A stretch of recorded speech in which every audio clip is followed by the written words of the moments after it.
ಯಾವುದೇ ಕಂಟೆಂಟ್ ಇಟ್ಕೊಂಡು ವಿಡಿಯೋ ಮಾಡ್ತಾ ಇಲ್ಲ, ನಿಮ್ಮ ಕ್ವಶನ್ಗಳಿಗೆ ಆನ್ಸರ್ ಮಾಡ್ತಾ ಇದ್ದೀನಿ.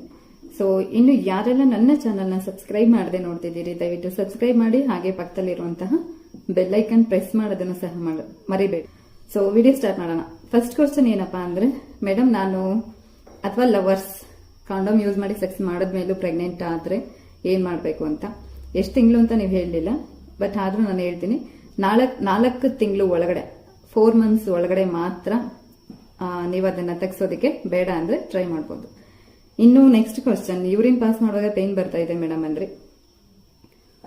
ಯೂರಿನ್ ಪಾಸ್ ಮಾಡುವಾಗ ಪೇನ್ ಬರೋದು 3 ರೀಸನ್ಗೆ. ಒಂದು, ಓವರ್ ಹೀಟ್ ಆದ್ರೆ ಬಾಡಿ, ನೆಕ್ಸ್ಟ್ ಯೂರಿನ್ ಇನ್ಫೆಕ್ಷನ್, ಹಾಗೆ ಕಿಡ್ನಿಯಲ್ಲಿ ಸ್ಟೋನ್ ಆದ್ರೆ ಮಾತ್ರ ಯೂರಿನ್ ಪಾಸ್ ಮಾಡೋ ಜಾಗದಲ್ಲಿ ಪೇನ್ ಬರುತ್ತೆ. ಸೊ ಬಾಡಿ ಹೀಟ್ ಆಗಿದ್ರೆ ಅದು ನಿಮಗೆ ಫೀಲ್ ಆಗುತ್ತೆ. ಸೊ ಬಾಡಿ ಹೀಟ್ ಕಮ್ಮಿ ಮಾಡುವಂತಹ ಆಹಾರ ಪದಾರ್ಥಗಳನ್ನ ತಗೊಂಡು ನೋಡಿನೂ ನಿಮ್ಗೆ ಏನಾದ್ರೂ ಕಮ್ಮಿ ಆಗ್ಲಿಲ್ಲ ಅಂದ್ರೆ ದಯವಿಟ್ಟು ಡಾಕ್ಟರ್ನ ಕನ್ಸಲ್ಟ್ ಮಾಡಿ. ಅಂದ್ರೆ ನಮ್ಮ ಪಾಪು 4 ವರ್ಷ ಇದ್ದಾನೆ ಇವಾಗ. ಅವನಿಗೆ ಚಿಕ್ಕದಾಗಿದ್ದ ಅಂದ್ರೆ ಪಾಪು ಇದ್ದಾಗ ಅವನ ಶಿಕ್ಷಣ ಎಷ್ಟಿತ್ತು, ಇವಾಗ್ಲೂ ಅಷ್ಟೇ ಇದೆ, ಏನು ಚೇಂಜಸ್ ಕಾಣಿಸ್ತಾ ಇಲ್ಲ ಮೇಡಮ್ ಅಂದ್ರೆ. ತುಂಬಾ ಒಳ್ಳೆ ಪ್ರಶ್ನೆ ಸರ್, ನೀವು ಆಕ್ಚುಲಿ ಬೇಗ ಅದನ್ನ ಗುರುತಿಸಿದೀರಾ. ಸೊ ಅದು ನಿಜವಾಗ್ಲೂ ಪ್ರಾಬ್ಲಮ್ ಇದ್ರೆ ಅವನು ಫ್ಯೂಚರ್ ಅಲ್ಲಿ ಸಫರ್ ಮಾಡೋದು ತಪ್ಪುತ್ತೆ. ಡಾಕ್ಟರ್ನ ಕನ್ಸಲ್ಟ್ ಮಾಡಿ ಅಂತ ಹೇಳ್ತೀನಿ. ಇದೇ ನನ್ನ ಅಭಿಪ್ರಾಯ. ನಿಮ್ಮ ಕ್ವಶನ್ಗೆ ನನ್ನ ಆನ್ಸರ್ ಸಿಕ್ತು ಅಂತ ತಿಳ್ಕೊತೀನಿ. ಕೇಳಿದ್ರಿ ನೀವು ಹೆಣ್ಣಾಗಿರೋದ್ರಿಂದ ಆನ್ಸರ್ ಮಾಡಿ ಅಂತ. ಆಸ್ ಎ ವುಮೆನ್ ನಾನು ಇಲ್ಲಿ ಹೇಳ್ತೀನಿ, ಯಾಕೆಂದ್ರೆ ನಿಮ್ಮೆಲ್ಲಾ ಡೌಟ್ಸ್ಗೂ ಇವತ್ತು ಫುಲ್ ಸ್ಟಾಪ್ ಇಕ್ಕೋಣ ಅಂತ.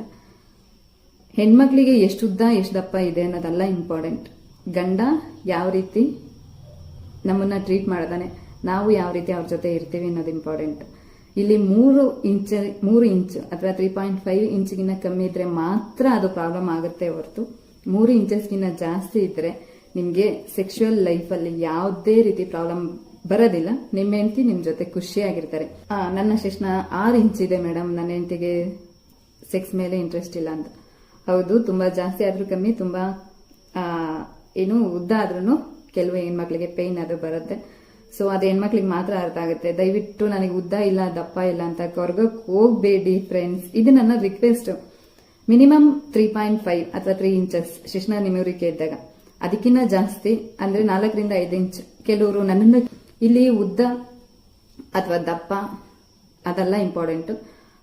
ಇನ್ನೊಬ್ರು ನನ್ನ ಫ್ರೆಂಡ್ ಅಲ್ಲೇ ಕಾಮೆಂಟ್ ಮಾಡಿದ್ರಿ, ಏನಪ್ಪಾ ಅಂದ್ರೆ ನೀವು ನಿಮ್ಮ ಹೆಂಡತಿ ಜೊತೆ ಎಷ್ಟೊತ್ತು ಪರ್ಫಾರ್ಮೆನ್ಸ್ ಮಾಡ್ತೀರಾ, ಎಷ್ಟೊತ್ತು ಸೆಕ್ಸ್ ಮಾಡ್ತೀರಾ ಅದ್ರ ಮೇಲೆ ಡಿಪೆಂಡ್ ಆಗಿರುತ್ತೆ ಹೊರತು ತೀರಾ ಅದ್ರ ಬಗ್ಗೆ ತಲೆ ಕೆಡಿಸ್ಕೊಳಕ್ ಹೋಗ್ಬೇಡಿ ಅಂತ ಹೇಳ್ತಾ, ಇವತ್ತಿನ ನನ್ನ ವಿಡಿಯೋ ನಿಮ್ಗೆ ಇಷ್ಟ ಆಗಿದೆ ಅಂತ